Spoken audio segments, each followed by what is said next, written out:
Hey everyone, welcome to the first MMA Pickers Bets of the Week. We are going to be covering UFC 95 main event Sergey the Polar Bear Spivac versus Marcin Tybura.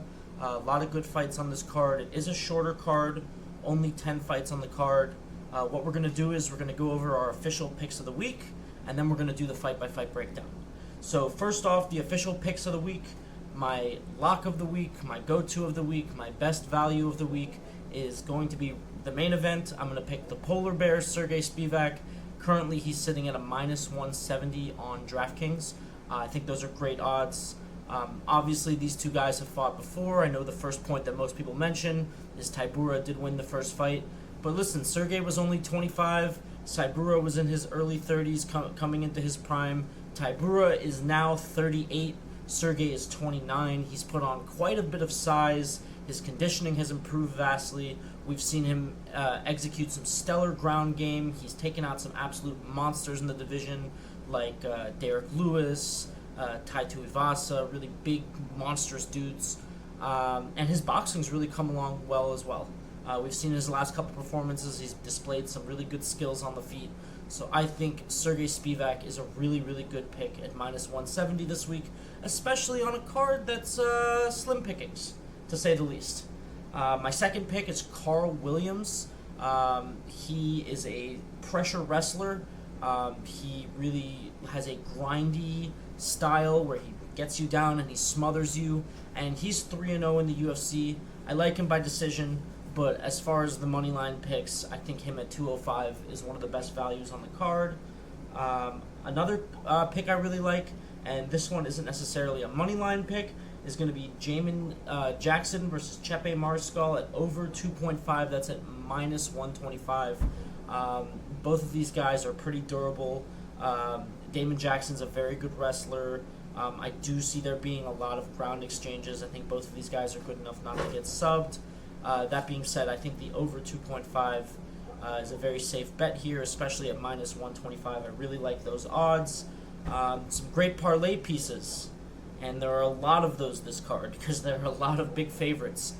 Number one, Yosef Zalal. He's sitting at about a minus 425 on DraftKings right now. I really like him. He's been doing great work since his loss to Ila Topuria. He's got that fast twitch, boom, and he moves really quick. He's got really good grappling, dynamic hands. I really, really like him to get it done.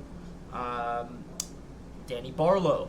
Danny Barlow's fighting a last-minute replacement off the Contender Series.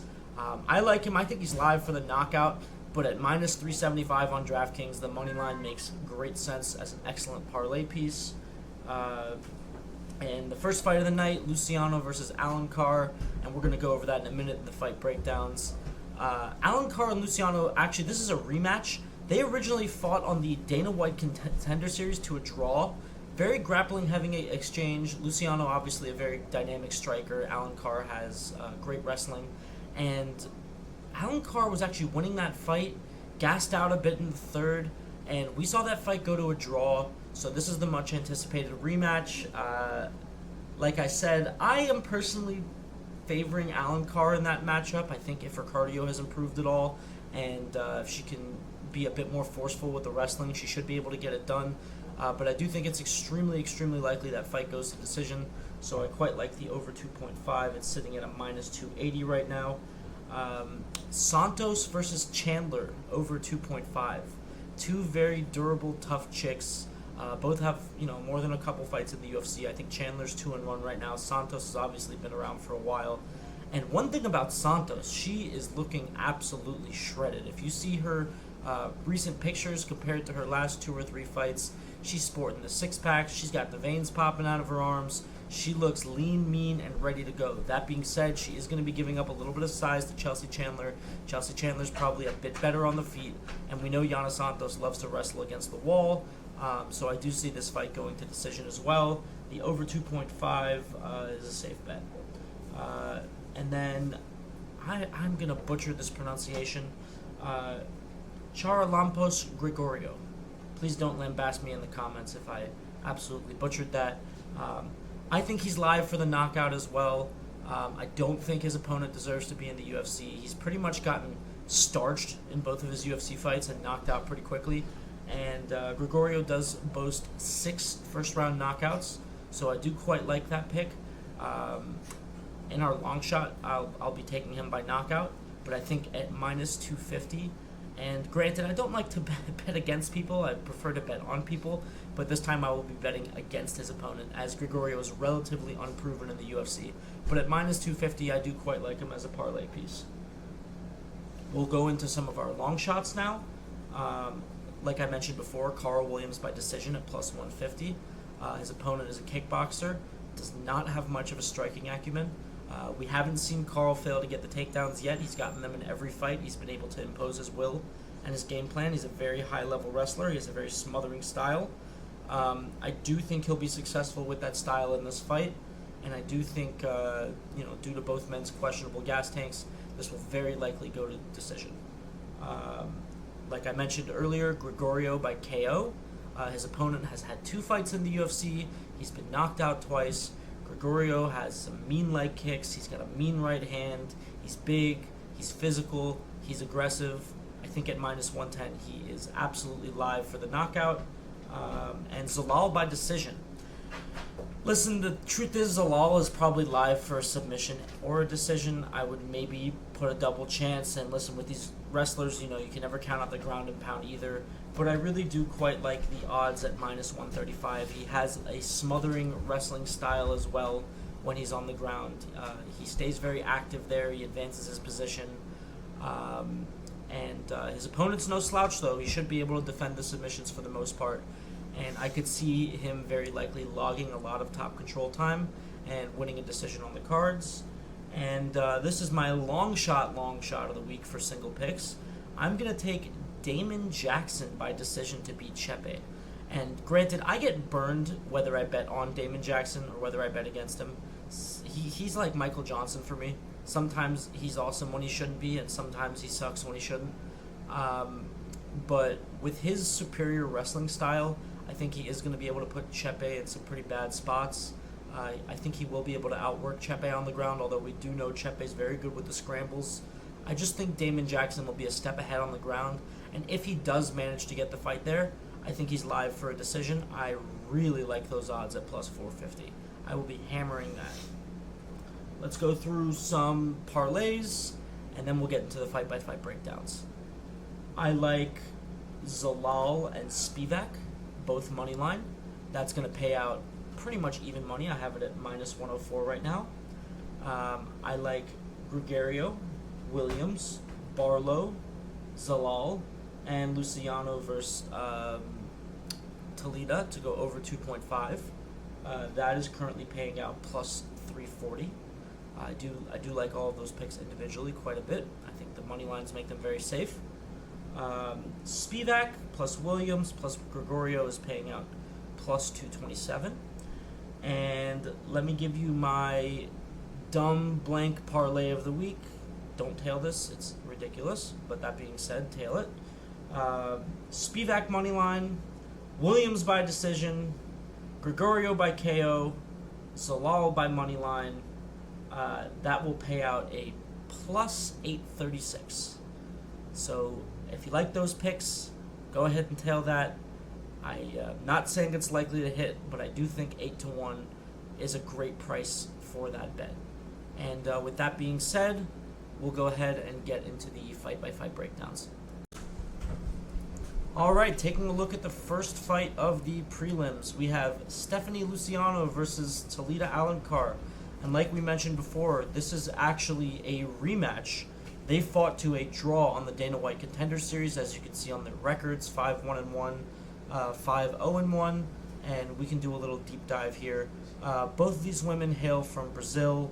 The height advantage is going to go to Luciano, which does serve her well as she is the superior striker in this matchup. Looks like Toledo weighed in at 123 for her last fight, which is a bit undersized, but we'll see what the weigh-ins look like this morning. The reach also goes to Luciano, 65.5 to a 58.5, and 7 inches is an absolutely massive reach advantage. Although, interestingly enough, the leg reach advantage is only about 2.5 inches. So that being said, let's take a look at both of their records. We're going to look at Luciano first. Obviously, we see here her last fight was a draw, as we mentioned, with Talita Alencar, and both of these women are making their UFC debuts. So we can see here she is 5-1 outside of the UFC. She is boasting 2 knockouts, 3 decisions, as makes sense, as suits her with the striking style. And she has not been finished yet in her career, but has 1 loss via decision. And she fights out of the strawweight class, of course, as she has fought her whole career. And we can take a look at Talita here. She has a 5-0-1 record, 3 submissions, 2 decisions. So this is going to be your classic matchup of a grappler versus a striker. I do tend to lead towards Alencar in this fight, based on the results of the last fight. We did see her gas out in the third, and I don't think she was able to execute her game plan. But I do think her game plan was being executed very well prior to that. I think if she can come in here with slightly better conditioning and really execute the wrestling, unless Luciano has really stepped up her ground game, I do think Alencar is a live underdog. That being said, like I mentioned, my official pick for this fight is going to be the over 2.5 to use as a safe parlay piece, and that's sitting at about 280 right now. Alright guys, second fight on the prelims, and this one's going to be an absolute banger. Get excited for this one. It's going to be Yosef Zalal versus Jarno Aarons, and we're just going to quickly take a look at some of the stats on the official UFC website. Interestingly enough, they actually have an identical record of 14-5-1, both coming off of wins. Zalal hails from Morocco, and Aarons hails from the Netherlands. Their height very similar as well. Zalal standing at 5'10", Aarons standing at 5'11". Both fighters fighting at 145 pounds. A 1-inch reach advantage in the arms to Aarons, and a 2-inch leg reach advantage to Aarons as well. Nothing too significant there. Not going to read on that too heavily, especially because I do see this being a grappling-heavy exchange. Let's take a look at their recent performances. So we have Yosef Zalal here. This is his official Sherdog, the Moroccan Devil. 4 knockouts, 7 submissions, and 3 decisions. He is definitely a bona fide finisher. We love to see that. We love the excitement. Let's take a look at his last couple fights. So you can see he had a little bit of a rough patch here between 2020 and 2021, although all of these names, Topuria, Choi, Woodson, these are definitely some of the best guys in the division, specifically, obviously, Ila Topuria, who's currently the division's champion. One thing to note is he actually went to decision. Let's not forget Topuria is a knockout monster, so I'm going to say that speaks quite a bit to his toughness. And when we take a look here, it looks like he's actually never been finished in his entire career. I do quite like that. And he's actually been in the UFC for quite a while. He's coming up on 4.5 years now, as he debuted at the beginning of 2020 and during the Jones versus Reyes card. Came out of the gate hot on a 3-fight win streak, lost to 3 of the best guys in the division. Majority draw with Damon Blackshear, and Damon Blackshear is an absolute beast. So I think that's actually a testament to how good Yosef Zalal is. And now we see him coming into his own.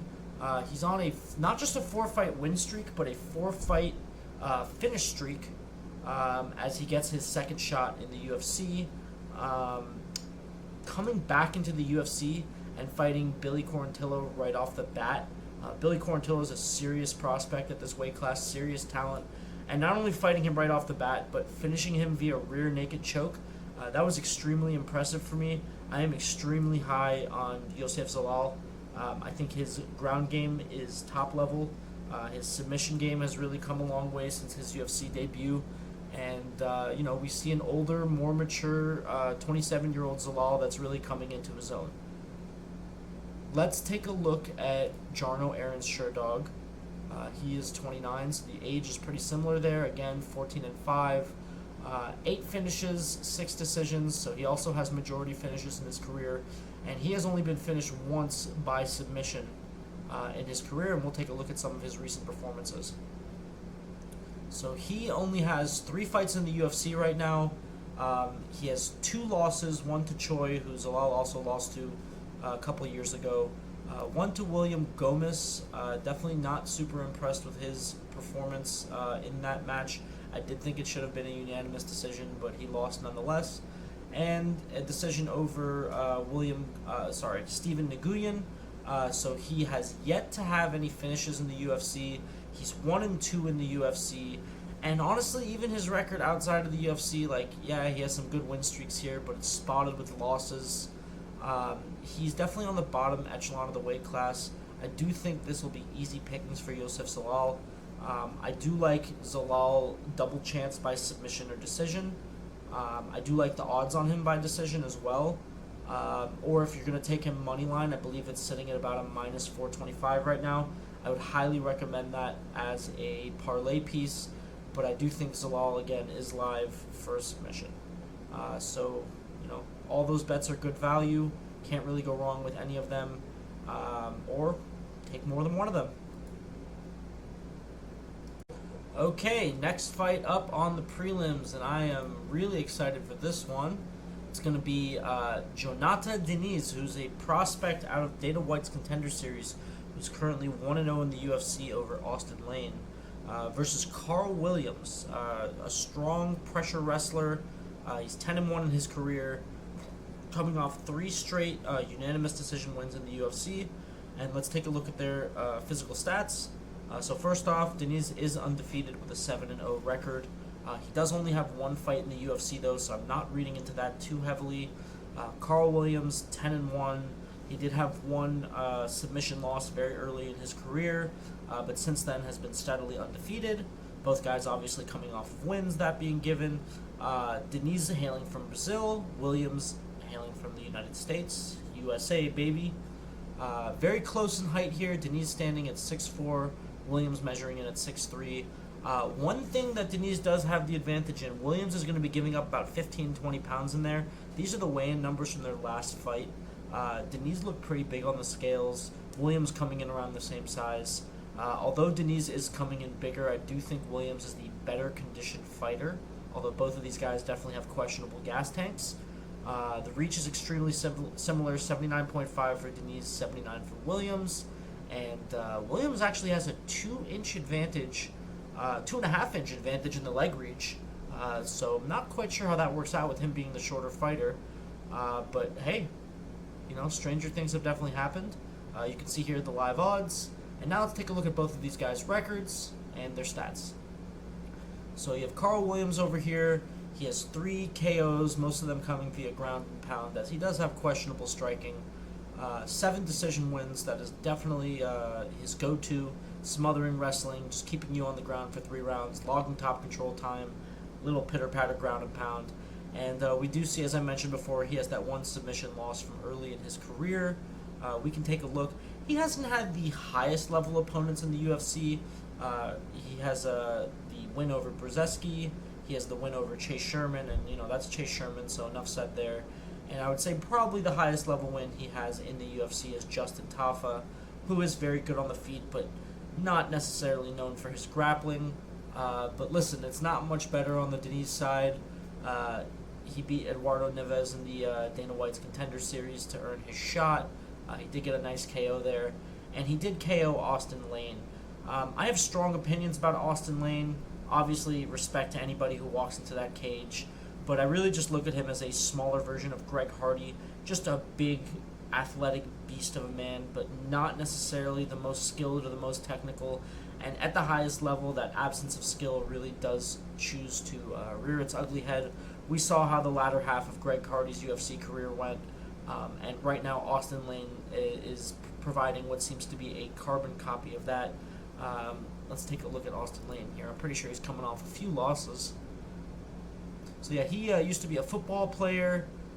We can actually see he had a no contest against Justin Tafa. However, he then got knocked out in about 2-3 minutes by Justin Tafa at the end of round 1. And he's coming off that knockout from Jonata Diniz. So Austin Lane is winless in the UFC at the moment. It seems to be an experiment gone wrong. We'll see how much longer he lasts there.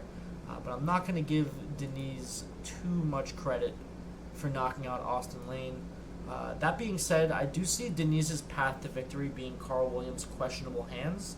But as questionable as Carl Williams' hands are, I have further questions about Denise's ground game. If you look at some of his footage pre-UFC, he does struggle on the ground. He's able to usually make it to the end of the round, and we know every round starts on the feet. But against such a high-level grappler like Carl Williams, I think he will struggle immensely, and I do think Carl Williams is live for a decision, and that's going to be my official pick, Carl Williams by decision. But don't hesitate to use Carl Williams at minus 200 as either a straight money line pick or a confident parlay piece. Alright folks, time for the next fight on the card. I've been pretty excited over the last couple fights, I can't lie. Not super excited for this one, but that being said, we will go ahead and review it and try to give you guys the best betting odds possible. We have Carl Rosa fighting Pani Banzai Kianzad. And these women, again, have very similar records.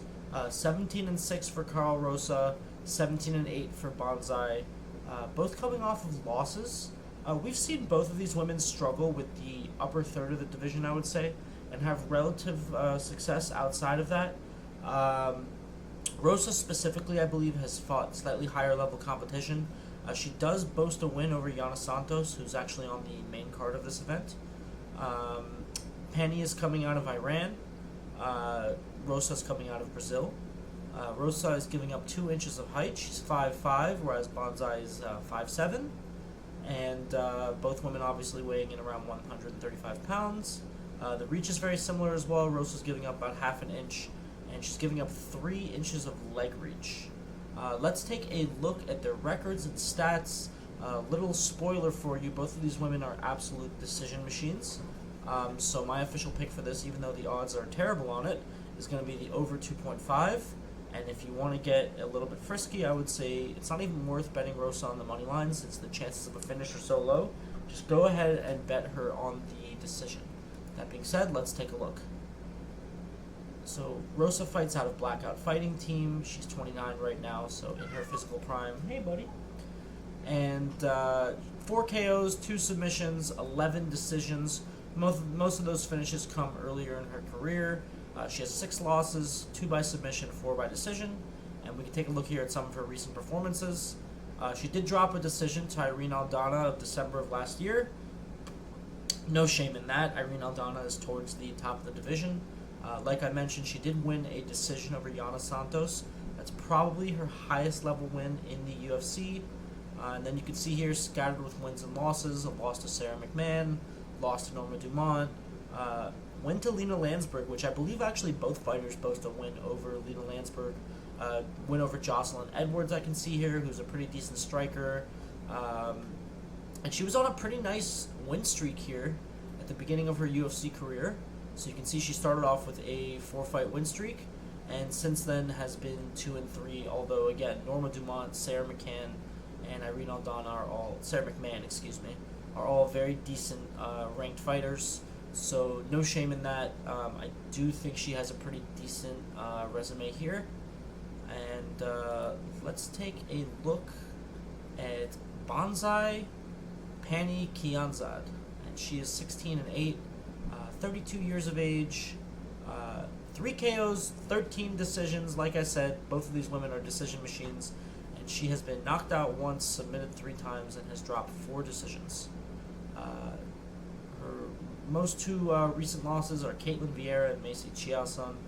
I think Macy Chiasson's a legit bona fide title contender, so no shame in that loss there, although she did get finished pretty quickly with that first round submission. I don't think she had any business being in the cage with Macy Chiasson, but I don't think most women in the division have any business being in the cage with Macy Chiasson. Caitlin Vieira, again, very strong fighter, no shame in that. Aforementioned Lena Landsberg, both of these women do hold a win over her. Raquel Pennington, the current champion of the division, no shame in that loss, that's for sure. And we can see prior to that, she was had a nice 4-fight win streak going. Although she did lose her debut fight against Julia Avila. So both of these women in a pretty similar place in the division. I do think Carol Rosa has a bit more of a diversified skill set. I do think she has a bit better gas tank. I do think she is slightly more physically imposing. I am going to have her as my favorite to win this match. The safe pick is certainly the over 2.5. The odds aren't great on it, but it makes a great parlay piece. But I'm going to pick Rosa by decision for my official pick. All right, moving on to the main card. Now we get to the good stuff. Let's dig into it. This next fight is very interesting. There's a lot of different ways to look at it. I'll give you my take. It's certainly a risky one, but I quite like it. So if you like it, tail along. We have Toshiomo Kazama fighting Charalampos Gregorio. And if I butchered that name again, please don't kill me in the comments. I appreciate it. At first glance here, it looks, Toshiomo Kazama's record looks a little bit more impressive, 10-4 versus 8-4. That's basic math. But I do think Charalampos Gregorio has better pre-UFC experience. He did have a lot of fights in the CFFC, which is a direct feeder to the UFC. Some very high-level talent there. He did fight some guys who are now doing very well in the UFC. So I think whether he won or lost those fights, the experience will serve him very well. Both of these guys are coming off of a loss. Kazama has actually had 2 fights in the UFC, and he's been knocked out in the first round both times. Charalampos has dropped 1 decision in the UFC so far, so he's 0-1. Although worth noting again, he does have 6 KO TKOs in his career, and Kazama does seem especially susceptible to the KO. Charalampos fighting out of Cyprus, Kazama fighting out of Japan. Both fighters are standing at 5'7", so pretty even there. Kazama does have an 1.5-inch reach advantage and a 1/2-inch leg reach advantage, so nothing too significant there as far as the stand-up. Some notable facts about Charalampos. He actually, I believe he is going to be the better striker in this matchup. He actually has something that's relatively rare in MMA. He has a TKO via leg kicks. He is known for his very powerful leg kicks. He is going to be the bigger, more physically imposing fighter, and he has a right hand straight out of hell. So like I mentioned before, I do think he's live for the knockout, but let's take a look at both of these fighters' recent records. So here we have Toshiomi Kazama, 3 KO TKOs, 5 submissions, 2 decisions. So most of his 10 wins have come via finish, and he has been knocked out 3 times and dropped 1 decision, never been submitted. His specialty is definitely on the ground. There's no question about that from watching his recent tapes. However, his ability to get the fight to the ground is definitely somewhat questionable. We can see here he dropped a first-round KO to Garrett Armfield, who's a pretty talented 135er, although he's coming off a few losses himself, and dropped a KO to Rinya Nakamura, who is 3-0 in the UFC, but definitely by no means a KO artist, and has actually not had a finish in the UFC since this fight.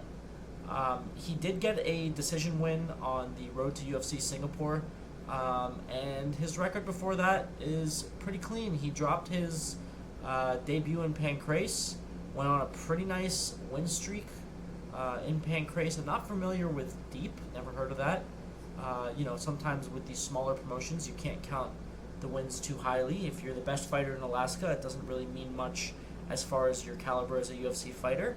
But that being said, a win's a win, and his record prior to the UFC definitely looks pretty good. However, I am firmly of the opinion I don't think he belongs in the UFC. I think we've seen from his last 2 fights that every time he steps up against somebody who's UFC caliber, he does get absolutely starched. Trains out of Wajutsu Keshukai Hearts. I should get extra points. Hopefully I pronounced that right. Never heard of that gym. But yeah, let's take a look at Charalampos. God, this is going to be the hardest fight for the announcers to call just because of these guys' names. So we have Charalampos Pampos Gregorio fighting out of Cyprus. 8 wins, 4 losses, 6 knockouts, 2 decisions. Has been KO'd once and has dropped 3 decisions. So hasn't been finished too many times. That's good. As we can see here from the picture, looking absolutely shredded. He's definitely a very physically imposing 135er. And he trains out of an excellent gym, Longo and Weidman MMA. I'm sure you guys are familiar with the names Longo and Weidman, 2 legends in the MMA scene. So you know he's getting good tutelage, good coaching, and has a good corner. So his first fight in the UFC was Chad and Helliger. That was at UFC 239. UFC Fight Night 239, excuse me. UFC 239 was quite a while ago. Tuivasa versus Tybura, where Tybura choked out Tuivasa. And he dropped a unanimous decision. He did get outpointed by Chad Anheliger, who's definitely no joke. But as we can see before that, he was on a nice KO streak here. We mentioned some of his prior CFFC experience. Christian Rodriguez, who's now doing great things in the UFC. He was actually the first person to beat Chiwiwi, if anybody knows who that is. Raul Rosas Jr., the youngest fighter currently on the UFC roster. He also beat Efren Esquarno, who, I don't know if you guys remember him. He was one of the original Tough winners in the early seasons. Definitely a competitive guy, and I actually just watched him live at Karate Combat, and he went 4 very hard-fought rounds with Brandon Jenkins, who's a very strong striker. So to KO a durable guy like that in the first round is quite impressive. I think it speaks to his power. It's a testament to what he can do with his hands, and like I mentioned before, a TKO via leg kicks over Cody Heyer at CFFC 74. And listen, I know it's outside of the UFC, but anytime somebody can kick you hard enough in the legs to stop the fight, I think that's quite impressive and a testament to his Muay Thai background. So I think he has a lot of tools in his bag to get the finish here against a guy who's pretty susceptible to the finish. So take him on the money line as a parlay piece, but at minus 110, I really do like him for a knockout. So that'll be my official pick for this fight. All right, stepping into the next fight on the main card, we have a female bout, and that is going to be between Yana Santos and Chelsea Chandler. Yana Santos, an established veteran in the is this 135 or 145? I'm not even sure. Looks like it's 135 division versus the up-and-comer Chelsea Chandler, who currently has a 2-1 record in the UFC. Yana Santos overall record 14-8 with 1 no contest. Chelsea Chandler boasting a 6-2 record. Yana Santos has dropped her last 3 fights to relatively tough opponents. Carl Rosa, who we just discussed earlier on the card. Holly Holm, who's an ex-champion and an absolute beast. And Irene Aldana, who's damn near the front of the division. Whereas Chelsea Chandler is 2-1. She recently got a win over Josiah Nunez via decision. Took a pretty tough loss to Norma Dumont, and which we'll get into in a second. And then her debut win was against Stoliarenko, and that was actually a round 1 knockout. And Chelsea Chandler is known to have some heavy hands, especially for the women's division. And she does come into these fights pretty big for 135. It looks like from this stat sheet she may have missed weight in her last fight. So that'll certainly be interesting to see how she looks on the scales. Yana Santos, of course, fighting out of Russia. Chelsea Chandler fighting out of USA. Let's go, baby. We love our USA fighters. Although I might be betting against her this time, so don't judge me too harshly. Yana Santos giving up 2 inches of height. She's 5'6" versus Chelsea Chandler, who's 5'8". Looks like these weigh-ins look interesting.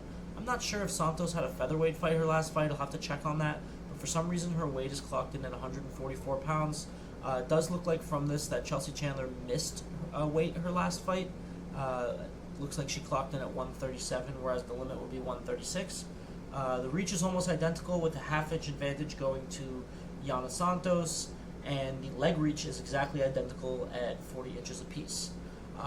I've seen a lot of cappers taking Chandler as the underdog. I am not going to do that. I'm actually going to bet with Santos. I think the primary logic is going for betting against Santos right now, because she is a higher level fighter. She has beaten much higher level opponents. Is this 3-fight losing streak? Carol Rosa has a bit of a tough loss, although she has showed herself to be very skilled. I don't think there's anything wrong with losing to Holly Holm or Irene Aldana, as they are on top of the division. I think it's kind of like we saw with Dan 50K Ige, where he lost to 3 really good guys and then came back and got a knockout win before he dropped that decision to Diego Lopez. I think when you fight the best of the best, you're going for greatness and you really can't be afraid to lose. I don't think this is indicative in any way, shape, or form that Yana Santos is over the hill. And recently, the picture she's been putting out, her conditioning looks top notch.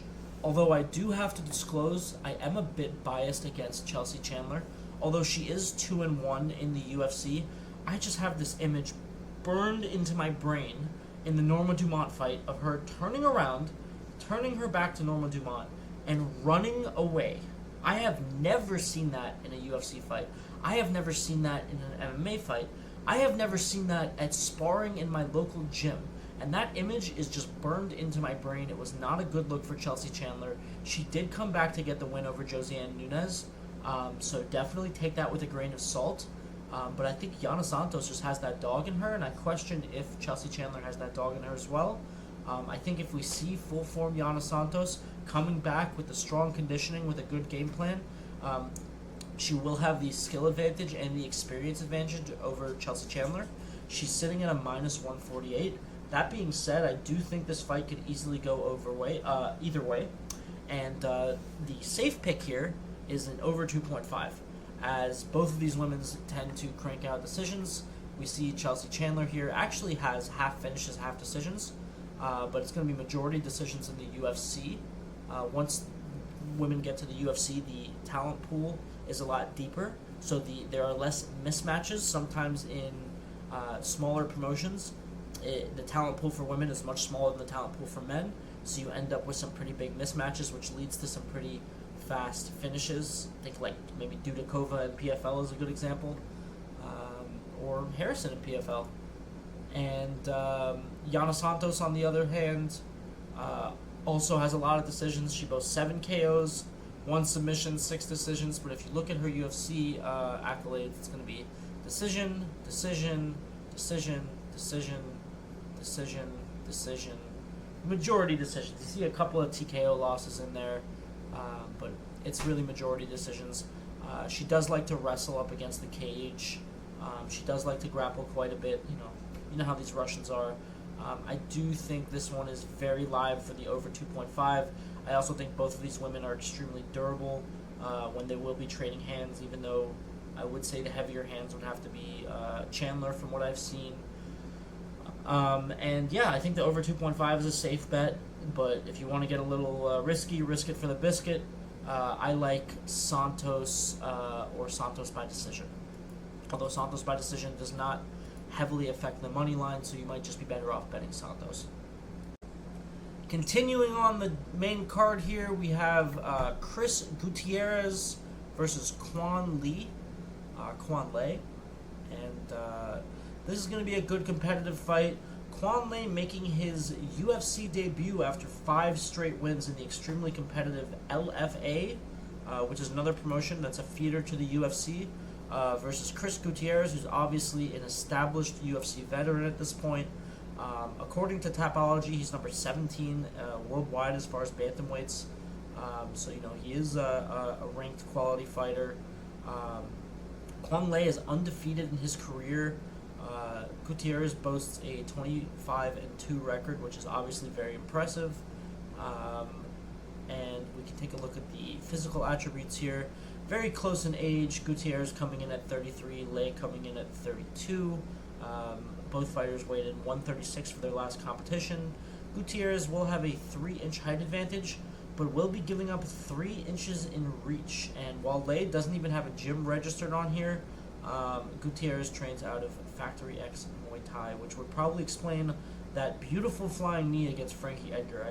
As much as I love Frankie Edgar, I can't get that one out of my head. I really wish I could. But let's take a look at some of their recent performances. El Guapo is a massive favorite on the card at a minus 600 line.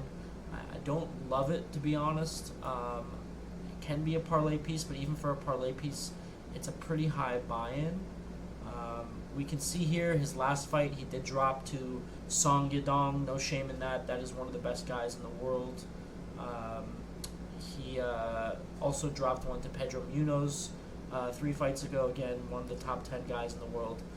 But outside of fighting the top 10 guys in the world, his UFC career has been pretty good. He has a win against Alatang over here. He has that legendary knockout against Frankie Edgar, honestly. Obviously, everyone remembers that. He beat Dana by TKO, spinning back fist. He definitely has some very creative striking. Makes sense. He trains at a place called Factory X Muay Thai. He has some decision wins over here. Another leg kick TKO, just like Gregorio. So, like I said, anyone who has leg kick TKOs on their record, that's indicative of some pretty good Muay Thai, pretty good background. So, that's definitely a weapon that is at times underutilized in the UFC, although it does seem to be becoming more mainstream. And yeah, it doesn't seem like he has many losses in the UFC outside of top 10 guys. It looks like he did lose his debut here to Barcelos. A fun fact, if you guys remember, Usman Nurmagomedov, who beat Corey Sandhagen last week, actually beat Barcelos in the first round via spinning back kick. So if you haven't seen that, go check that out. It's a pretty nasty highlight. But like I said, pretty solid UFC record here.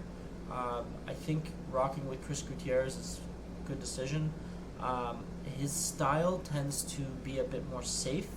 Lee is very durable, hasn't taken much damage in his career. He's young and hungry. I do think there's a good chance that Gutierrez will go and outpoint him for 3 rounds. Double chance KO or decision, or if you want to get actual good odds, put some meat on the bone, just Gutierrez by decision is also a good pick. I also like the over in this fight. I believe the over is sitting at, let me check on that for you guys. The over is going to be sitting at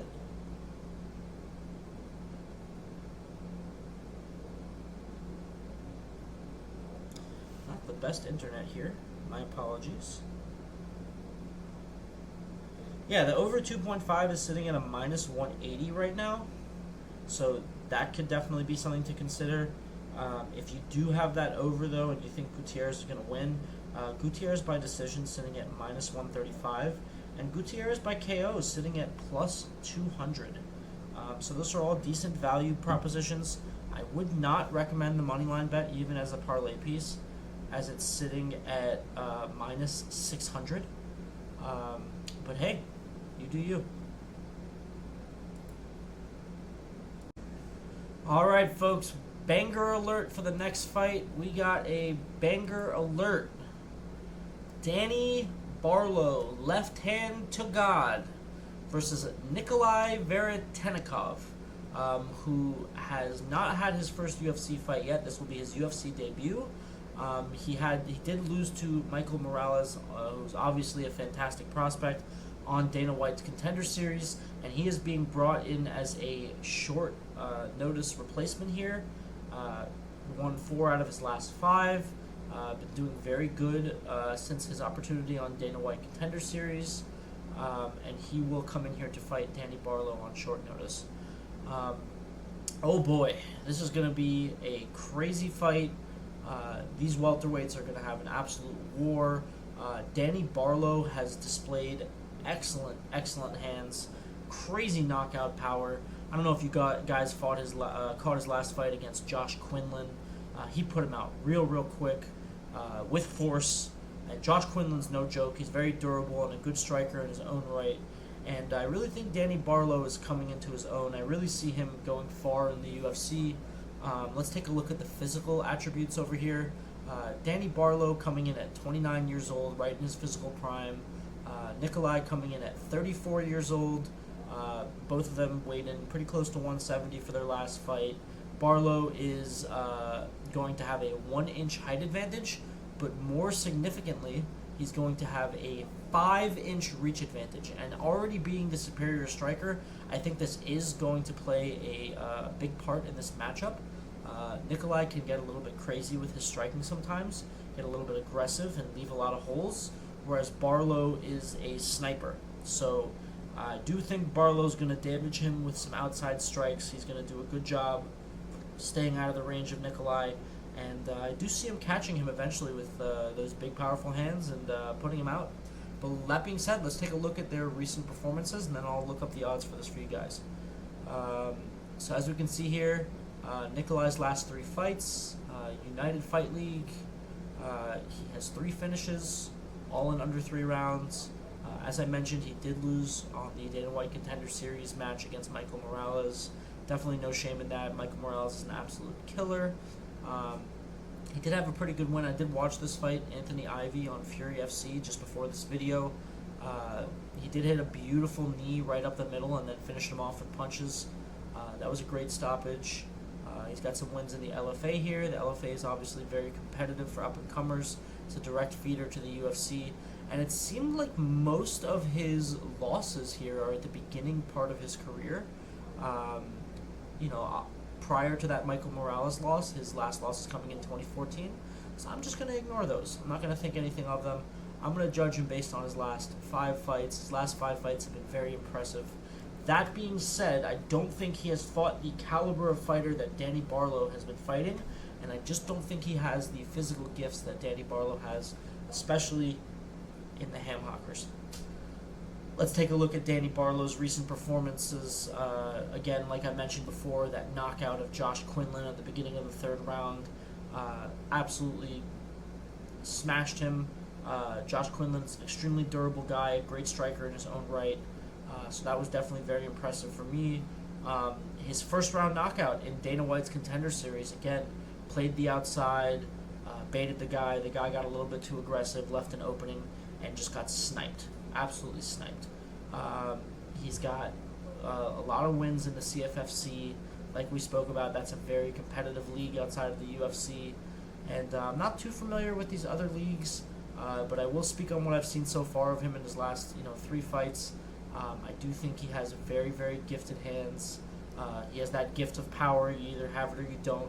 This guy definitely has it. And at minus 110, my official pick is Danny Barlow for the knockout. But at minus 370, don't hesitate to use him as a parlay piece.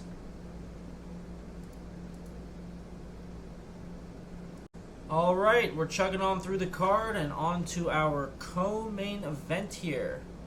We have Damon Action Jackson fighting Chepe Mariscal, who is now entering his 4th fight in the UFC.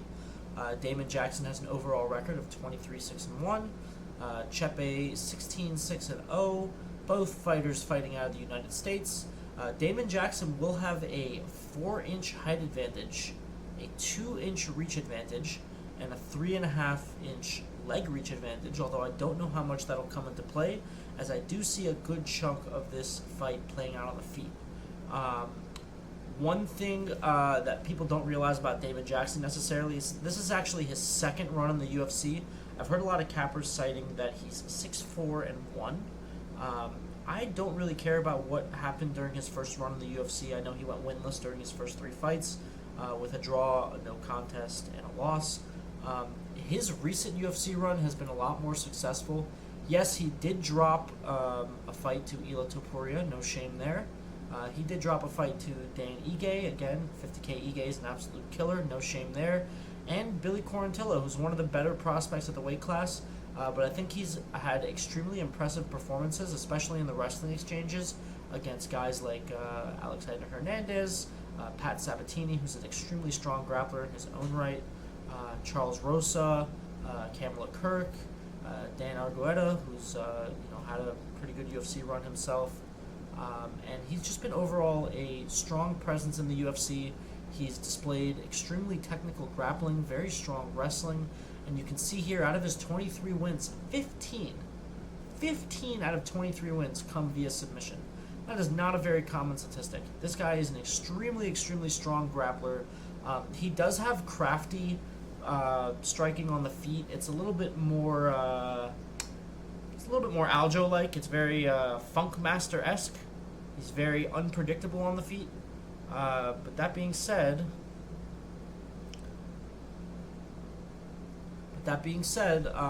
he definitely prefers to take things down to the ground. I do see him as the superior wrestler in this contest. I do think that Damon Jackson at plus 450 by decision is an absolutely ridiculous long shot. I don't know why the odds are so skewed in Chepe's favor. I know Damon Jackson's recent performances have been a little bit rough. I really liked the way he looked against Alexander Hernandez. I was surprised that was even a split decision. He logged a lot of top control time.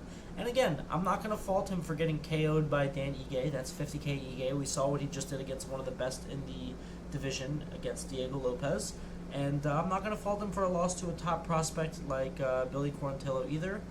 I think he still got it. I think the wrestling game is extremely strong, and I think he will have a heavy grappling advantage over Chepe. That being said, Chepe coming in, 3 wins in the UFC. I was pretty impressed with his win over Trevor Peek, although we know Trevor Peek is definitely not the most technical guy in the UFC. I thought Jack Jenkins was beating him up pretty bad until he injured his arm. I do think he was on his way to a loss there. Might have slightly lucked out, although there is no luck in the cage. You know, if somebody breaks their arm while they're fighting you, that's kind of the point of fighting, to do damage. So we'll give that one to Chepe. And I don't know if you guys saw his fight with Morgan Charrier at the Allen vs. Curtis 2 event, the fight night. I did not have him winning that fight. I was very surprised when he won that fight. I know it seemed like he got pretty badly outstruck. The grappling exchanges seemed pretty 50-50, but he did get the split decision win there, bringing him to 3-0 in the UFC. No true finishes yet at this point. I do think Damon Jackson is a significantly better grappler than Morgan Charrier, so I think if and probably when it does go to the ground, Damon Jackson will have an advantage. Damon Jackson is right now a plus 180 money line. Again, plus 450 for the decision. And if you're not sure about Damon Jackson, the over 2.5 is sitting at minus 125, and I think due to the smothering wrestling style of Damon Jackson and the willingness of both fighters to enter the grappling exchanges, that is a very likely outcome. So those are 3 great value bets for these cards. Personally, I'm going to use the over 2.5 as a money line piece. I'm going to use Damon Jackson underdog as a money line piece, and then throw a little sprinkle on Damon Jackson by decision. Don't kill me if Chepe wins. I just don't see it. All right, we are coming to our main event. This is by far the best fight on the card. By far the most exciting fight on the card. And by far the highest level fight on the card. So let's get excited. And we have Marcin Tybura fighting Sergey, the polar bear Spivac. Tybura is boasting a record of 25-8-0. Spivac is 16-3-0. An interesting stat, he actually has 14 finishes in those 16 victories. So this guy likes to finish fights, and we love that. Tybura coming off a win recently against Tuivasa via rear naked choke. And Spivac suffering a tough loss to Cyril Gane. But hey, it's Cyril Gane. We're not going to really hold it against him. Tybura coming out of Poland, and Spivac, of course, a proper Moldovan warrior. Both fighters standing at 6'3". Spivac will be the larger fighter, likely. He has been weighing in pretty close to the heavyweight limit as of late. Both fighters boasting a 78-inch reach, and Tybura actually with the 2-inch advantage with the leg reach. And we have seen him throw some pretty nasty head kicks from time to time, which you wouldn't expect from Tybura, but if you go back and look at his highlights, you'll see what I'm talking about. Alright, let's take a look at the SureDogs, but first I just want to go through some reasons why the polar bear, Sergey, is our lock of the week. Obviously, one of the first pieces of information, like I mentioned earlier, to look at is the fact that this is actually a rematch. These guys fought before 4 years ago. I think the key there is 4 years ago. Sergey was a lot smaller. His conditioning is not what it currently is now. He's become a bigger, stronger fighter. Tybura is now 38, seems to be declining, nearing the end of his career. He did get a recent win over Tai Tuivasa, but he was getting absolutely pieced up on the feet before he managed to get it to the ground. Obviously, remember, he just got absolutely starched by Tom Aspinall. So he has taken damage in his last couple of fights. The polar bear has also really improved on his grappling. We've seen him land takedowns on absolute giants like Greg Hardy, Derek Lewis, even Tai Tuivasa, although that was a few years ago. He has exemplary takedowns, great ground game. He went to a decision with Alexei Oleinik. A lot of that fight played out on the ground. Alexei Oleinik is one of the best submission artists in heavyweight history.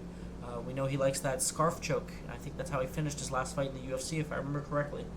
And Spivac is going to have the physicality advantage, which is something he did not have the last time around.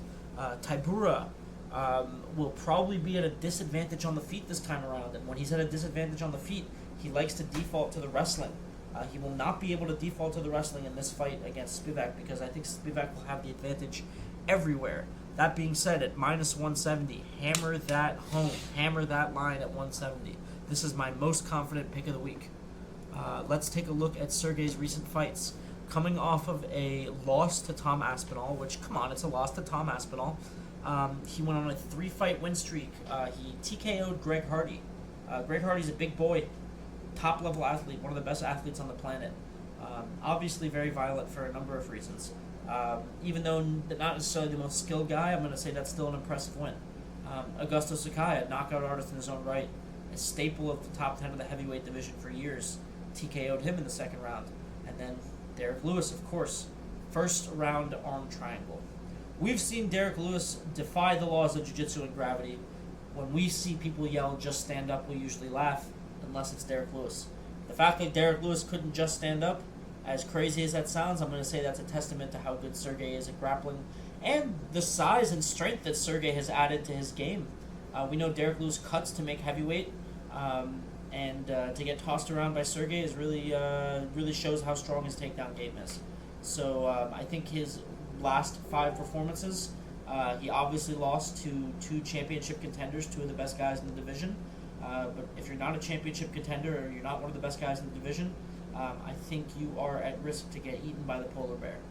Let's take a look at Tybura's last couple of performances. Obviously, he had that win over Tai Tuivasa. He was getting pieced up pretty bad. He beat Alexander Romanov. I was pretty surprised by that decision. I actually thought Romanov was really piecing him up for the first 2/3 of the fight. I guess the way you finish is pretty influential with the judges. That being said, Romanov has been on a bit of a skid lately. And he beat Blago Ivanov, who is now no longer in the UFC, a little bit over the hill, if you would say. He got absolutely demolished by Tom Aspinall, got absolutely demolished by Volkov. He had a nice win over Walt Harris back in 2021, and he also managed to TKO Greg Hardy, although it took him a lot longer than it took Spivac, and he did get pieced up on the feet while doing it. That being said, I think the fact that Tybura is nearing the end of his career, he's nearing 40 years of age, is really going to work against him in this fight. I think he's taken a lot of damage recently, whereas Spivac has not. He's been getting pieced up by his last couple of opponents, whether he's won or not. And I think at the end of the day, Spivac is definitely live for a finish, whether that comes via KO, TKO, or submission. But I think the money line odds of minus 170 are good enough, and there's enough meat on the bone there that you can just go with the safe call and bet Spivac by money line. All right, guys, that's the end of the fight-by-fight picks. Check out the parlays at the beginning of the video if you want my best combinations. Definitely don't tail, but definitely tail the DGen parlay of the week. We hit it last week in our Discord group, which if you guys want, I'll drop the description below. And check me out on Twitter, the MMA Pickers. And also on this channel, we have live interviews. We did live commentary with Wolf Sports at Karate Combat. We have live interviews with Kenny Florian, the legend, Chris Cyborg, who has an upcoming title fight against Larissa Pacheco in PFL versus Bellator. We did the KO Kid, Keith Berry, and we also have a live interview there with Alexander Romanov. So make sure to go check those out. Like, subscribe, the whole deal, and I'm going to do my best to put out one of these videos every week. Alright, have a good one, guys.